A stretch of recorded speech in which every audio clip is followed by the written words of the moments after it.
Morning friends, आज के lecture में हम आपको बेहद इंपॉर्टेंट टॉपिक अनंत रेखीय आवेशित तार के कारण विद्युत क्षेत्र की तीव्रता ज्ञात करना सिखाएंगे। और एक्चुअली हमारे गॉस के नियम के एप्लीकेशंस ही चल रही हैं, ठीक है ना। गॉस के नियम के अनुप्रयोग ही चल रहे हैं। तो उसमें चौथा अनुप्रयोग है आपका अनंत रेखीय आवेशित तार। तो देखो बेटा, इसका बेस तो मैं प्रीवियस लेक्चरों में सब कुछ बता चुका हूं। तो यहां पर ध्यान रखें, अपन को इस तार के कारण intensity of electric field determine करनी है। ओके, विद्युत क्षेत्र की तीव्रता ज्ञात करनी है। तो देखो बेटा, एक मैंने तार लिया अनंत लंबाई का, ध्यान देना, ये अनंत लंबाई का तार है। अनंत का मतलब ये होता है डॉट डेट, ऐसे कर दो आप, इस प्रकार से खींच दो ऊपर नीचे, ये शो करता है कि अनंत लंबाई का तार है। ये कैसा है? वो आवेशित है। तो इस पर मैंने आवेश को वितरित कर दिया एक समान रूप से, या यूं कह दो आप, इस पर आवेश एक समान रूप से वितरित है। ओके बेटा, ठीक है ना। पूरे तार का कितनी लंबाई का है? अनंत लंबाई का है। तो आवेश भी कितना होगा? अनंत ही होगा, ठीक है ना। तो इस तार के कारण मुझे विद्युत क्षेत्र की तीव्रता ज्ञात करनी है। तो अब क्या किया जाए इसके लिए? अनंत आवेश होगा, अनंत आवेश की वजह से विद्युत क्षेत्र ज्ञात करना है असंभव हो जाएगा इस प्रकार से। तो क्यों? आवेश अनंत हो गया। तो इसके लिए हमने एक शब्द पढ़ा था तार के लिए, रेखीय आवेश घनत्व। रेखीय आवेश घनत्व ये क्या होता है? एकांक लंबाई पर उपस्थित आवेश लैम्डा।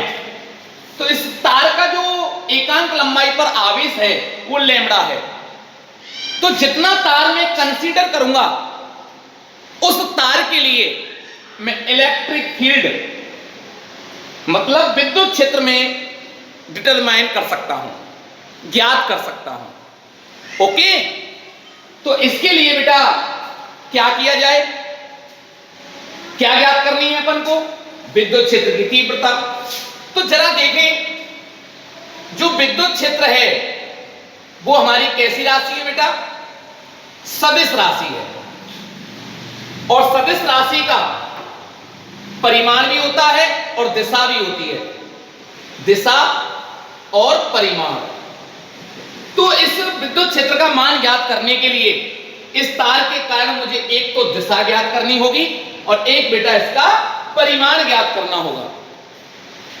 कहने का पर्पज मेरा यह है कि मुझे विद्युत क्षेत्र की तीव्रता दो चरणों में ज्ञात करनी है, एक तो दिशा के रूप में और एक परिमाण के रूप में।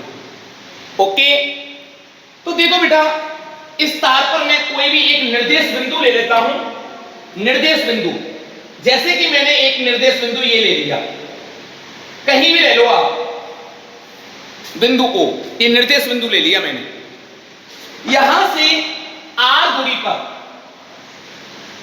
r डिस्टेंस पर एक बिंदु मैंने P ले लिया जहां मुझे विद्युत क्षेत्र की तीव्रता ज्ञात करनी है। क्लियर? कोई डाउट नहीं है। अब जरा देखें किस प्रकार से आप ज्ञात करोगे। अनंत लंबाई का तार है, तो अब हम क्या करते हैं, एक अल्पांश ले लेते हैं तार पर, छोटा सा, नन्ना सा। ओके, एक नन्ना सा या मुन्ना सा छोटा सा अल्पांश ले लिया और ये अल्पांश है हमारा, और इस अल्पांश का नाम दे दिया dl। जरा देखें, जितनी दूरी पर मैंने ये ऊपर अल्पांश लिया है उतनी ही दूरी पर मुझे नीचे अल्पांश लेना है। ये ले लिया ऊपर नीचे समान दूरी पर, ये भी dl, राइट। अच्छा, अब इस पर हम आवेश की गणना आसानी से कर सकते हो आप। अल्पा आवेश भी कितना होगा, अल्पी होगा, डी क्यू। इस पर भी डी क्यू होगा। लंबाई छोटा सा एलिमेंट लिया है तो चार्ज भी कितना होगा, छोटा सा होगा। अच्छा एक बात बताना, 9th क्लास की मैथमेटिक्स से मैं इस बात को ज्ञात करा रहा हूं आपको कि बेटा एक पेन का मूल्य 5 रुपए है तो 3 पेनों का मूल्य कितना होगा, मल्टीप्लाई 15 रुपीज होगा। ये बात क्लियर होती है ना, कोई डाउट तो नहीं है। अच्छा इसी प्रकार से अनंत लंबाई का तार है, काफी बड़ी अनंत लंबाई है, आवेश भी अनंत होगा और अनंत आवेश के कारण विद्युत क्षेत्र तो ज्ञात करना टफ होगा, लेकिन उस तार की एकांक लंबाई पर जो आवेश है जिसे रेखीय आवेश घनत्व कहते हैं वो मेरा लैम्बडा है। तो अब निकाल सकते हैं, तो डी क्यू, तो इस लंबाई पर कितना आवेश होगा, एकांक लंबाई पर आवेश लैम्बडा, तो डीएल लंबाई पर लैम्बडा डीएल। क्लियर हो गया ना, एकांक लंबाई पर आवेश, एकांक लंबाई पर आवेश लैम्बडा, तो डीएल लंबाई पर आवेश लैम्बडा डीएल, ये लैम्बडा डीएल। अच्छा ये सेम क्यों हुआ बताओ, अरे भाई ये डिस्टेंस भी तो सेम है ना, जितनी डिस्टेंस पर ये ऊपर लिया है उतनी ही डिस्टेंस पर नीचे लिया है और समान लंबाई का एलिमेंट मतलब अल्पांश लिया है तो आवेश भी समान होगा। ये जितनी दूरी है उतनी दूरी ये है। अच्छा एक बात और ध्यान रखना, छोटा सा अल्पांश है तो ये छोटा सा आवेश होगा, तो इस छोटे से अल्पांश की वजह से हमने एक बात पढ़ाई थी आपको, जो कोई पॉइंट चार्ज होता है ना, पॉइंट चार्ज की वजह से, बिंदुवत आवेश की वजह से r दूरी पर कोई बिंदु P है, वहां विद्युत क्षेत्र का सूत्र क्या होता है, kq/r²। ठीक है ना। अच्छा इस अल्पांश के कारण मुझे यहां विद्युत क्षेत्र डिटरमाइन करना है, इसके कारण मुझे यहां डिटरमाइन करना है, ज्ञात करना है। पॉजिटिव चार्ज है, पॉजिटिव चार्ज की वजह से विद्युत क्षेत्र कैसे होता है, परे होता है हमेशा, परे, तो इस प्रकार से मैं इस डायरेक्शन को दर्शा लेंगे। ये जो डिस्टेंस है वही डिस्टेंस ये होगी, क्यों, क्योंकि ये दूरियां समान है। ठीक है ना। अच्छा माना ये जितना कोण है उतना ही कोण ये होगा, क्यों, ये जितनी डिस्टेंस है वो डिस्टेंस ये है, ये भी दूरी जितनी होगी उतनी दूरी ये होगी, तो अगर ये कोण थीटा है तो ये भी थीटा होगा। अच्छा दूरी समान होने के कारण तो जो विद्युत क्षेत्र यहां है वही विद्युत क्षेत्र इसके कारण यहां होगा, क्यों, क्यों होगा, देखो आप k का मान फिक्स है, दूरी फिक्स है, आवेश भी फिक्स है। कैसे, जितना इस अल्पांश पर आवेश है उतना ही इस अल्पांश पर आवेश है, तो विद्युत क्षेत्र समान नहीं होगा, बिल्कुल समान होगा। क्लियर होती है ना। तो मान लिया इस पर मैंने दे दिया डीई वेक्टर, अल्पांश के कारण विद्युत क्षेत्र भी अल्पांश होगा और ये भी हो गया डीई वेक्टर। तो अच्छा ये बात समझ में आ गई आपको। सबसे पहले मुझे दिशा ज्ञात करनी है और फिर परिमाण ज्ञात करना है। तो नंबर 1 पॉइंट डाल लो, बिंदु P पर दिशा ज्ञात करना। ओके, बहुत सिंपल सा टॉपिक है।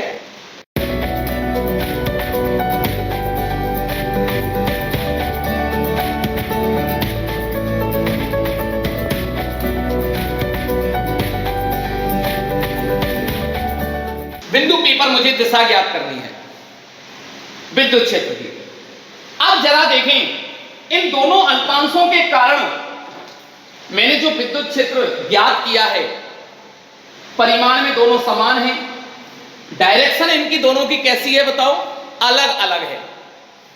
तो ऐसी स्थिति में मैं इसको घटकों में वियोजित कर लूंगा, तोड़ लूंगा घटकों में। तो जरा देखें, इसको आगे बढ़ाया, ये थीटा, तो ये भी थीटा होगा। शीर्षाभिमुख कोण, ये थीटा, तो ये भी थीटा होगा। अब इसके घटक करने होंगे आपको। एक तो क्षैतिज घटक, इसका क्षैतिज घटक ये हो गया, ऊर्ध्वाधर घटक ये हो गया। ओके, क्षैतिज घटक हमेशा थीटा की दिशा में होता है, ऊर्ध्वाधर घटक हमेशा 90 माइनस थीटा की दिशा में होता है। तो देखो बेटा, ये पूरा एंगल कितना 90, तो ये कितना बचा 90 माइनस थीटा। ओके, घटकों में तोड़ लें, डीई का घटक थीटा की दिशा में,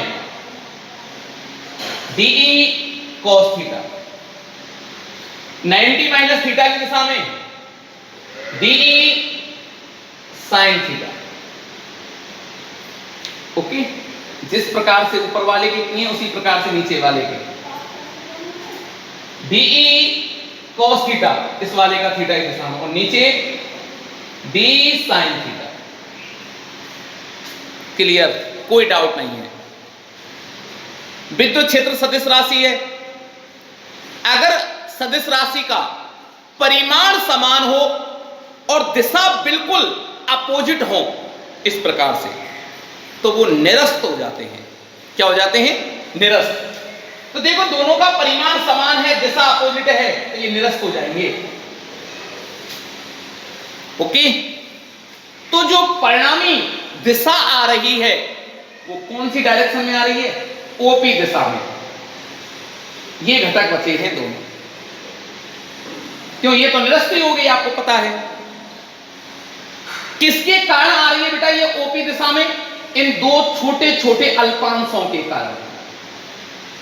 ठीक है, अगर मैं इस पूरे तार को इसी प्रकार से छोटे छोटे अल्पांशों से विभाजित मान लूं, जैसे ये तार है, ये मैंने निर्देश बिंदु ले लिया, अब एक अल्पांश ये लिया मैंने A1, ये ले लिया बेटा B1। इसके कारण बिंदु P पर ज्ञात की तो इसी दिशा में आई थी ना। इसी प्रकार से अगर मैं इसको छोटा सा अल्पांश और लूं A2, यहां लूं B2, तो इसके कारण भी कहां आएगी? OP दिशा में। एक और अल्पांश लिया मैंने A3 और एक और लिया यहां B3, इसके कारण भी किधर आने वाली है? इसी डायरेक्शन में। ओके, ये ध्यान रखना बेटा। इस प्रकार मैं कह सकता हूं, इसी प्रकार हम क्या कह सकते हैं कि हमेशा दिशा, जो विद्युत क्षेत्र की दिशा आएगी ना, वो तार के लंबवत होगी। कैसी होगी बेटा? तार के लंबवत होगी, हमेशा हमेशा। ओके, ध्यान रखना, जिस तार पर जो आवेश वितरित है, उस आवेश वितरण के कारण उस तार के लंबवत होती है। जरा ध्यान रखना, अगर आवेश नेगेटिव हो, नेगेटिव आवेश वितरित है मान लो, अब इस बिंदु पर मैं विद्युत क्षेत्र निकालूं, लंबवत होगी, बिल्कुल सही है, लेकिन डायरेक्शन उस तार की ओर हो जाएगी। अगर पॉजिटिव है, अगर मैं इस बिंदु पर विद्युत क्षेत्र निकालूं, लंबवत होगी तार के लंबवत, तार के लंबवत ऐसे हो जाएगी, ई वेक्टर। यहां पर भी ई वेक्टर। इस बिंदु पर निकालूं, इस तार के कारण तार के लंबवत होगी, लेकिन ऋण आवेश की ओर होगी, इस प्रकार से। अगर यहां निकालूं, इस तार के कारण लंबवत होगी, तार के बिल्कुल लंबवत होगी, ये बिल्कुल लंबवत होगी बेटा, लेकिन होगी कैसे? पॉजिटिव के कारण दूर दिशा में और नेगेटिव के कारण उसकी ओर होगी, लेकिन होगी कैसे? हमेशा हमेशा उसके तार के लंबवत। क्लियर हो गया? कोई प्रॉब्लम नहीं है। तो यहां पर जो इलेक्ट्रिक फील्ड की डायरेक्शन आनी है वो तार के कैसे आएगी बेटा? लंबवत आएगी। कोई डाउट वाली बात नहीं है, ठीक है ना? तो ये हमने इस प्रकार से दिशा ज्ञात कर ली। तो इस प्रकार हम इससे स्पष्ट होता है इस पूरे संपूर्ण अल्पांश युग्म के कारण, संपूर्ण अल्पांश लिख सकते हैं, आवेशित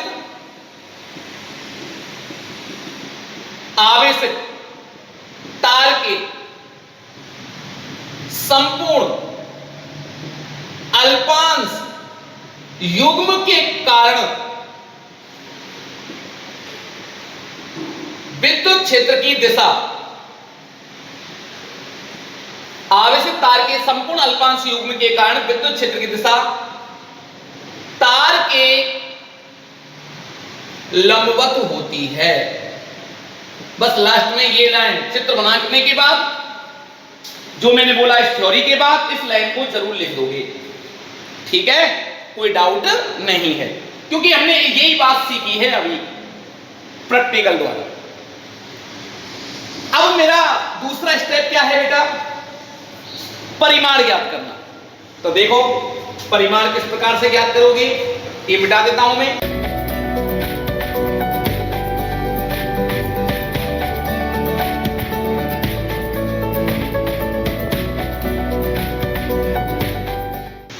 नंबर दूसरा पॉइंट, नंबर दूसरा तार परिमाण ज्ञात करना। ओके,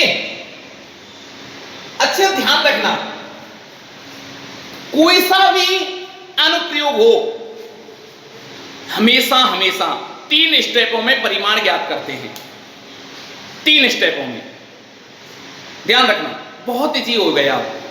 पहला स्टेप, विद्युत फ्लक्स की परिभाषा लगा दोगे, मेरे साथ बोलोगे।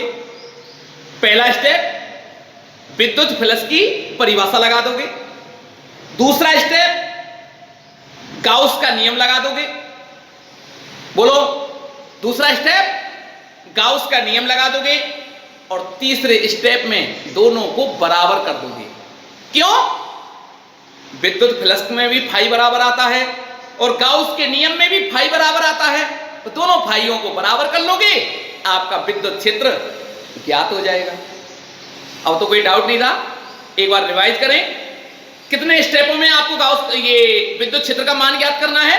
3 स्टेपों में, 3 स्टेपों में, बोलो 3 स्टेपों में। पहला स्टेप विद्युत फ्लक्स की परिभाषा, दूसरा गाउस का नियम, और दोनों को बराबर कर दोगे, आपका विद्युत क्षेत्र ज्ञात हो जाएगा बड़े आसानी से। ओके, कोई डाउट नहीं है, ठीक है ना। अच्छा, अब बात आती है परिमाण ज्ञात करने की, और परिमाण गाउस के नियम से ज्ञात करना है। तो क्वेश्चन बनता है, ऐसी कंडीशन में तो गाउस का नियम लगेगा नहीं। क्यों? क्लोज सरफेस चाहिए ना भाई, आवेश परिबद्ध भी तो होना चाहिए। तो इसके लिए जरा देखें, हम गाउसियन सरफेस की एक रचना करते हैं। इसके लिए तो गॉस लॉ लगाने के लिए काल्पनिक बंद पृष्ठ चाहिए। तो देखो ये तार दे रखा है वही अनंत लंबाई का, ये अनंत लंबाई का आवेशित तार है बेटा। इस पर वही आवेश एक समान रूप से वितरित है इस पूरे तार पर, ठीक है ना। अब मुझे गाउस के नियम की रचना करनी है, तो गाउस के नियम की रचना करने के लिए गाउसियन पृष्ठ की रचना करनी होगी। और गाउसियन पृष्ठ जब भी आप चुने तो 2 बातों का ध्यान रखना होता है ना, वो कौन कौन सी हैं बताओ। नंबर 1, उस गाउसियन पृष्ठ पर E का मान समान होना चाहिए। नंबर 2, उस पर थीटा की वैल्यू कैसी होनी चाहिए, 0 या 90। मींस E वेक्टर और DA वेक्टर का बीच का जो एंगल है ना, या तो 0 डिग्री हो या 90 डिग्री हो। क्लियर? कोई डाउट नहीं है। तो अपन अब गाउसियन पृष्ठ की रचना करने जाना होगा, तो कैसा लें? तो अब आपकी समझ में आ गया होगा कि इसके लिए तो मुझे बेलनाकार गाउसियन पृष्ठ लेना पड़ेगा। कैसा बेटा?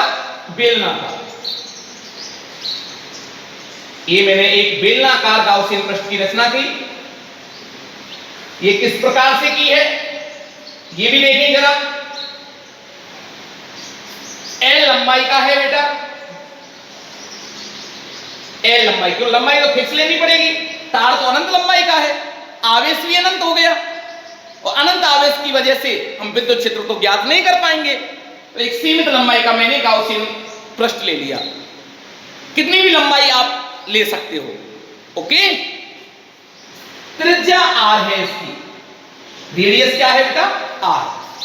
तो आर त्रिज्या और एल लंबाई के गाउसियन पृष्ठ की रचना इस प्रकार से करते हैं कि वो जो आवेशित तार है वो उस बेलन के अक्ष पर हो, बेलन के किस पर हो बेटा, अक्ष पर। ऐसा क्यों बोला बेटा मैंने, ये अक्ष है, रेड लाइन है ना, डॉटेड लाइन, वो अक्ष को दर्शा रहा है, और जो आपको नीली लाइन जो लग रही है, ठीक है ना, वो आपको किसको दर्शा रहा है बेटा, तार को। दोनों एक ही लाइन पर रखे हुए हैं, अर्थात इस गाउसियन पृष्ठ का अक्ष उस तार पर रखा हुआ है, और ये मेरा पूरा क्या है बेटा, गाउसियन पृष्ठ, गाउसियन पृष्ठ है, एस पूरा। अच्छा, अब ध्यान दें कि आप प्रत्येक पॉइंट पर देखोगे ना तो थीटा की वैल्यू 2 ही आएंगी, या तो 0 आएगी या 90 आएगी, इसलिए मैंने ऐसी स्थिति में इस गाउसियन पृष्ठ को रखा है, ओके। कोई डाउट तो नहीं है, पक्का? अच्छा बेटा, बहुत शानदार तरीका से मैं आपको बता रहा हूं ये सब चीजें, ये आपको अपने आप महसूस हो रहा होगा, ठीक है ना। बच्चे, काफी बच्चे कमेंट बॉक्स में कमेंट भी करते हैं, सर मजे आ रहे हैं, बड़ा शानदार, अच्छा लग रहा है, ओके। उससे क्या है, अपन को भी पॉजिटिव एनर्जी मिलती रहती है। अच्छा देखिए बेटा, ये गाउसियन पृष्ठ हो गया हमारा। अब इसकी वजह से अपन को विद्युत क्षेत्र ज्ञात करना है। अब तो गाउस का नियम लग जाएगा ना, क्योंकि आवेश इस गाउसियन पृष्ठ के अंदर परिबद्ध हो गया, ठीक है ना। अब आप देखो, ऐसा एक सिलेंडर बन गया, इसको मैं 3 पार्टों में भी तोड़ सकता हूं, अलग अलग पार्ट के लिए। देखो, ये देखो आप, ये समतल हो गया, ये कैसा हो गया, वक्राकार भाग हो गया इसका। तो संपूर्ण गाउसियन पृष्ठ को मैं 3 भागों से मिलकर बना हुआ मान लूं। एक भाग तो ये हो गया बेटा S1, या आप इसको ले लो S1 पहले, S1, S2 और ये S3। अब देखो यहां पर ये मध्य बिंदु क्या है, O से R दूरी पर कोई बिंदु यहां मैंने P ले लिया, जहां मुझे विद्युत क्षेत्र ज्ञात करना है, ठीक है बेटा। तो किस प्रकार से करते हैं, यहां पर मैंने एक अल्पांश ले लिया छोटा सा, 3D में है गाउसियन पृष्ठ, तो इसके अंदर तो ऑब्जर्वर होगा नहीं, तो क्षेत्रफल की दिशा कहां होगी, इससे बाहर। डीए वेक्टर और विद्युत क्षेत्र की भी दिशा धनावेश से दूर दिशा में, ई वेक्टर, तो थीटा इक्वल टू 0 डिग्री होगा, थीटा 1 क्या होगा यहाँ, 0 डिग्री। ऐसे ही अल्पांश इस पर ले ले बेटा जरा, विद्युत क्षेत्र देखिए यहाँ धनावेश से कैसे होगा, परे दूर दिशा में। अगर मैं इधर ले रहा हूं तो, अगर इसको इधर लेता, अगर मैं इसी अल्पांश को यहां लूं तो किधर होगी विद्युत क्षेत्र की दिशा, इधर हो जाती, कोई फर्क नहीं पड़ता। ई वेक्टर, और यहां क्या आएगा बेटा, डीए वेक्टर, और थीटा 3 बराबर 90 डिग्री S3 के लिए। ऐसे ही आप इस पर ले लो, आप चाहे यहां ले लो, कहीं भी ले लो, कोई फर्क नहीं पड़ता बेटा। विद्युत क्षेत्र ई वेक्टर, डीए वेक्टर और थीटा 2 बराबर 90, क्योंकि पृष्ठ के तल के लंबवत होगी ना क्षेत्रफल की दिशा। ये मैं पढ़ा चुका हूं आपको, एरिया वेक्टर, प्रीवियस मतलब फर्स्ट लेक्चर में पढ़ाया था, चैप्टर 2 के में, देख लेना ढंग से आप, ओके।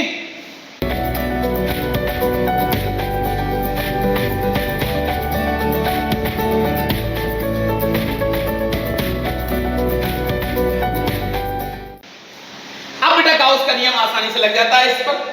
तो सबसे पहले कितने स्टेपों में इसको ड्राइव करना है, 3 स्टेपों में। तो सबसे पहले बेटा मैं क्या लगाता हूं, नंबर 1 विद्युत फ्लक्स की परिभाषा से, विद्युत फ्लक्स की परिभाषा से जरा देखें, phi equal to close integration E vector dot d vector. S भी लिख लें तो भी कोई प्रभाव नहीं पड़ता, चाहे एस से सरफेस होता है, ए से एरिया होता है, किसी से भी रिप्रेजेंट कर लो। ओके, अच्छा ये क्लोज क्यों किया है, पूरे गाउसियन सरफेस के लिए क्लोज एस लिख देता हूं। तो फाई इक्वल टू, इसको खोलने बेटा अलग सरफेस के लिए ई वेक्टर डॉट डी वेक्टर, ये 3D में अब 2D में आ गया, एक एक सरफेस के लिए S1 ई vector dot d vector S2 ई vector dot d vector S3। Dot product को खोलें, EDA S1 सरफेस पर देखें θ1 क्या है बेटा, यहां लिखते हैं cos θ1। 2 के लिए EDA cos θ2, EDA cos θ3। Clear हो रहा है ना। θ3 क्यों लिखा है, ये S3 सरफेस है, ये S2 है और ये S1 है। बहुत शानदार तरीका से मैं आपको ड्राइव करा रहा हूं, इतना सिंपल आपको कहीं मैटर नहीं मिल सकता। आप बार बार ढंग से देखें इसको, बिल्कुल क्लियर कर रहा हूं मैं आपको, ठीक है ना। अब इनकी वैल्यू पुट कर दें, θ1 θ2 और θ3 की। तो S1 भले मत लिखो, EDA cos θ1 की value 0, EDA cos 90, EDA cos 90, देख लो वहां से, ठीक है बेटा। अच्छा हम जानते हैं गाउसियन पृष्ठ पर, संपूर्ण लिख दो आप, संपूर्ण गाउसियन पृष्ठ पर ये आपको क्या देखने को मिला, नियत। और ये तो मैं पहले ही बता चुका हूं आपको, हैं?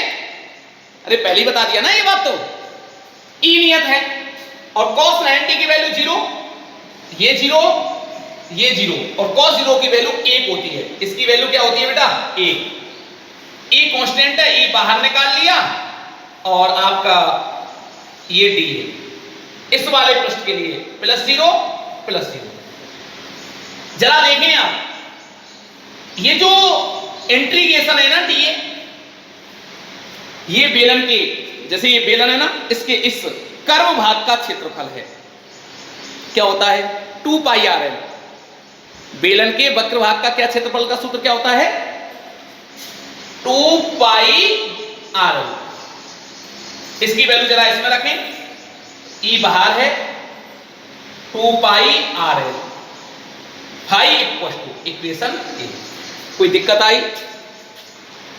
प्रीवियस लेक्चरों में तो मैंने ऐसे ही पढ़ाया था आपको, विद्युत फ्लक्स की परिभाषा पढ़ाई, गॉस का नियम लगाना है, दोनों को कंपेयर कर देना है, आंसर आपके सामने होगा। ओके, नंबर 2, दूसरा स्टेप, गाउस के नियम से, गाउस के नियम से क्या है बेटा, गाउस का नियम phi equal to sigma q upon epsilon naught. अच्छा अब देखो बेटा एक बात देखना यहां, अच्छा ये किसके लिए लगाया है, हवा या निर्वात के लिए, गाउसियन का नियम, गाउस का नियम। कुछ ना कहा जाए, हवा या निर्वात ही मानेंगे ना। तो बेटा गाउसियन पृष्ठ से परिवत आवेश, जरा बोले आप, कितनी लंबाई में अपन कल्पना कर रहे हैं, कितनी लंबाई के लिए कैलकुलेट कर रहे हो आप, एल लंबाई के लिए। यहां पर तो गाउस का नियम लग नहीं पाएगा, क्यों, ये ऊपर वाला सिरा तो खुला हुआ है, नीचे खुला हुआ है, इतना भाग परिवत है, इतना भाग में आप जितना इस गाउसियन पृष्ठ के अंदर जो आवेश आ रहा है ना, उसके लिए आप इस विद्युत क्षेत्र को कैलकुलेट कर पाओगे। सुना आपने कुछ? तो कितनी लंबाई के लिए? एल लंबाई के लिए। और एकांक लंबाई पर आवेश कितना होता है? लैम्बडा। अरे कोई दिक्कत तो नहीं है? एकांक लंबाई पर आवेश कितना है? लैम्बडा। तो एल लंबाई पर लैम्बडा है। बोलो, अरे कोई दिक्कत आई क्या? ये आएगा पेपर में इस बार, ध्यान रखना। तो phi equals to sigma q की वैल्यू रखो बेटा, lambda L upon epsilon naught. समीकरण नंबर कितना? 2। दोनों को कंपेयर कर लो। तो समीकरण 1 व समीकरण 2 से ये भी फाई बराबर, वो भी फाई बराबर, क्या हुआ? E 2 पाई आर है बराबर lambda L upon epsilon not.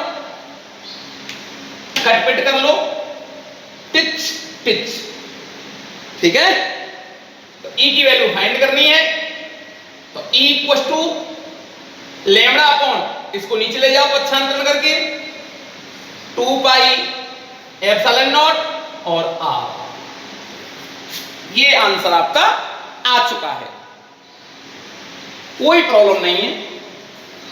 मैंने कैसे किया इसको सॉल्व?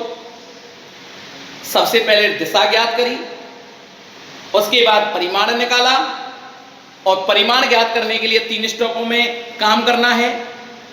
पहले विद्युत फ्लक्स की परिभाषा, नंबर 2 गाउस का नियम, और दोनों को कंपेयर कर देना है, और आंसर आपके सामने होगा।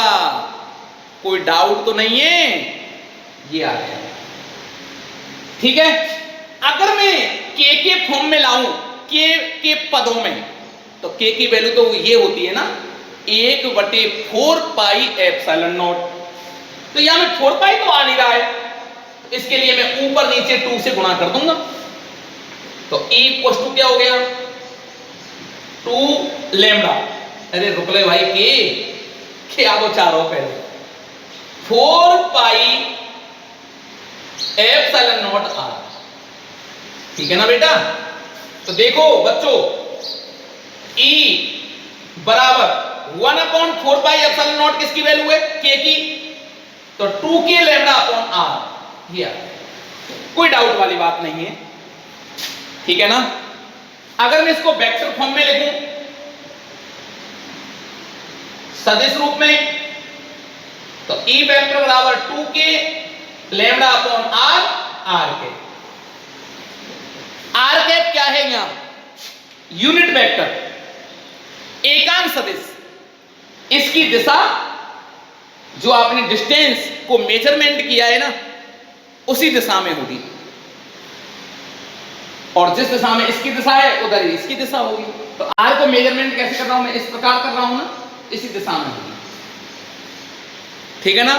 बाहर की ओर पॉजिटिव चार्ज है तो, नेगेटिव चार्ज है तो अंदर की ओर। लेकिन होगी कैसे?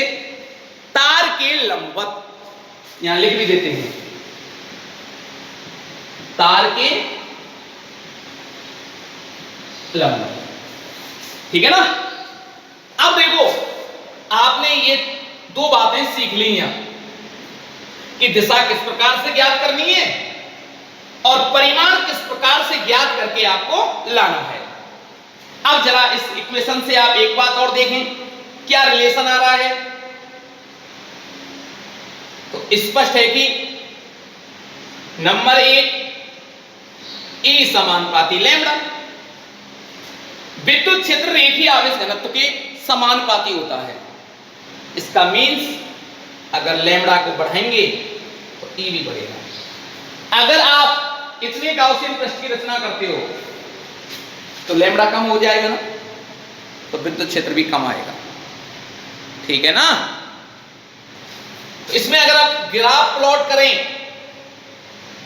E वर्सेस लैम्बडा, और ओरिजिन जरूर दर्शाया करो आप ग्राफ में, बिना ओरिजिन के कुछ नहीं है, तो ये स्ट्रेट लाइन प्राप्त होगी मेरी, ठीक है ना। ये रिलेशन E समानुपाती लैम्बडा, दूसरा क्या है, ए समानुपाती 1/r।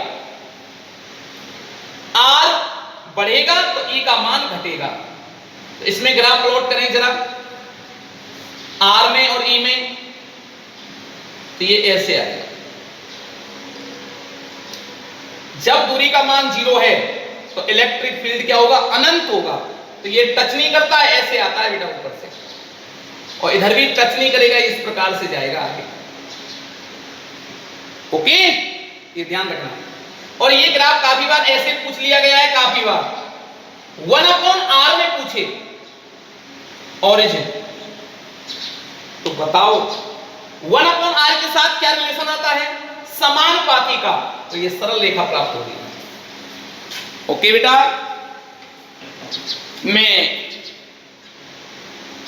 आपको बहुत अच्छी तरीका से ये अनंत रेखीय आवेशित तार के कारण विद्युत क्षेत्र की तीव्रता ज्ञात करवा दी गई है। इसको आप जब भी आप तक ये लेक्चर पहुंचे, जब भी आप इसको पढ़ने बैठें, तो 2 बार कम से कम करके देखना इसको, ठीक है ना। आसानी से आपकी बहुत अच्छी तरीका से समझ में आ जाएगी। और आगे के टॉपिक भी, क्यों 6 अनुप्रयोग हैं, अभी तो 4 पे ही पहुंचे हैं, तो अभी तो 2 अनुप्रयोग और बच रहे हैं, ठीक है ना। उनको मैं नेक्स्ट लेक्चर में पढ़ाऊंगा बेटा। आज के लिए इतना ही काफी। Thank you.